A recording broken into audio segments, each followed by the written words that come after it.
बोल विष्णु भगवान की जय। आपके लिए हम 9वां अध्याय पुरुषोत्तम मास का लेके आए हैं। आप लोग इसका पुण्य के भागी बनेंगे। जो कोई भी इसको पढ़ेगा और सभी को पढ़ना चाहिए। ये पुरुषोत्तम मास का महीना बहुत पुण्यदायक है।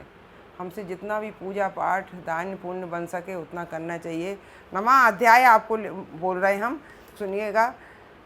बोल विष्णु भगवान की जय। सूत जी कहने लगे कि इसके बाद नारद जी विस्मय युक्त हो मेधावी ऋषि की कन्या का वृतांत पूछने लगे। नारद जी ने पूछा, हे प्रभु, फिर उस ऋषि कन्या ने वन में क्या किया? क्या किसी ऋषि ने उसके साथ विवाह किया? नारायण कहने लगे कि इस कन्या ने दुख के साथ अपने पिता का स्मरण करते हुए वहाँ आश्रम में रहकर कुछ काल व्यतीत किया। भाग्यवश एक दिन उस वन में इतनी इच्छा से विचरण करते हुए महाकोप वाले दुर्वासा मुनि आ गए।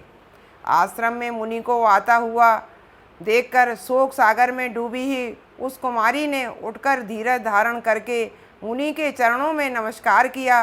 नमस्कार करके मुनि को अपने आश्रम में लाई। अर्ध पाग और वन के नाना प्रकार के फलों से आदर करके मुनि का पूजन किया। फिर मुनि कन्या आदर से कहने लगी, हे मुनि, आपको नमस्कार है। मुझ दुर्भाग्नि के आश्रम में आपका कैसे आना हुआ? आपके आने से मेरे भाग्य का उदय हो गया अथवा मेरे पिता के पुण्य प्रताप से मुझको समझाने के लिए आप आए हैं? आप जैसे महात्माओं के तीर्थ रूपी पांवों के रजकरण को स्पर्श कर मेरा जन्म सफल हो गया। जो आप जैसे महात्माओं का मुझको दर्शन हुआ। इस प्रकार कहकर वह बाला उनके आगे चुपचाप होकर बैठ गई। तब दुर्वासा मुनि कुछ हंसकर बोले, धन्य धन्य हे ब्राह्मण पुत्री, तुमने अपने पिता के कुल का उद्धार कर दिया है। कन्या बोली, हे मुनि, आपके वचनों को सुनकर मेरा दुख दूर हो गया।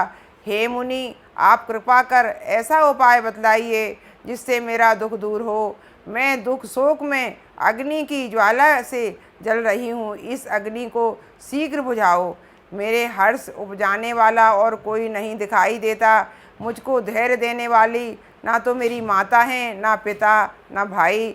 मैं दुख पीड़ित किस प्रकार जीवन निर्वाह करूं?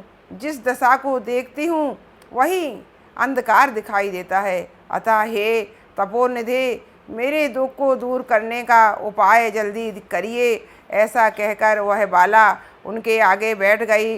दुर्वासा मुनि उसके उपाय के वास्ते सोचने लगे।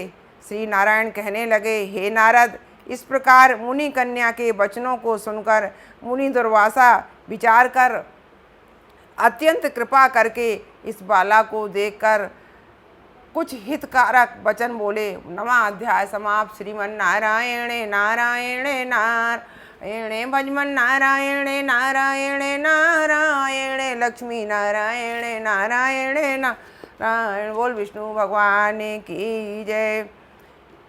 आपको मैं एक सुंदर सा भजन सुनाती हूँ कृष्ण भगवान का। बांके बिहारी तुम्हें देख के मेरे नैना उलझ गए। बांके बिहारी तुम्हें देख के मेरे नैना उलझ गए। नैना उलझ गए, नैना उलझ गए, नैना उलझ गए, नैना उलझ गए। बांके बिहारी तुम्हें देख के मेरे नैना उलझ गए। बांके बिहारी तुम्हें देख के मेरे नैना उलझ गए। जब मैं जाऊं फुलवा तोड़ने को, जब मैं जाऊं फुलवा तोड़ने को, फुलवा तोड़ने को, फुलवा तोड़ने को, मालिनी को देख के मेरे नैना उलझ गए। मालिनी को देख के मेरे नैना उलझ गए। बांके बिहारी तुम्हें देख के मेरे नैना उलझ गए। बांके बिहारी तुम्हें देख के मेरे नैना उलझ गए। जब मैं जाऊं पनिया भरने को, जब मैं जाऊं पनिया भरने को, पनिया भरने को, पनिया भरने को, सखियों को देख के मेरे नैना उलझ गए, सखियों को देख मेरे नैना उलझ गए, बाके बिहारी तुम्हें देख के मेरे ना उलझ गए, नैना उलझ गए, नैन उलझ गए, बाके बिहारी तुम्हें देख के मेरे नैन।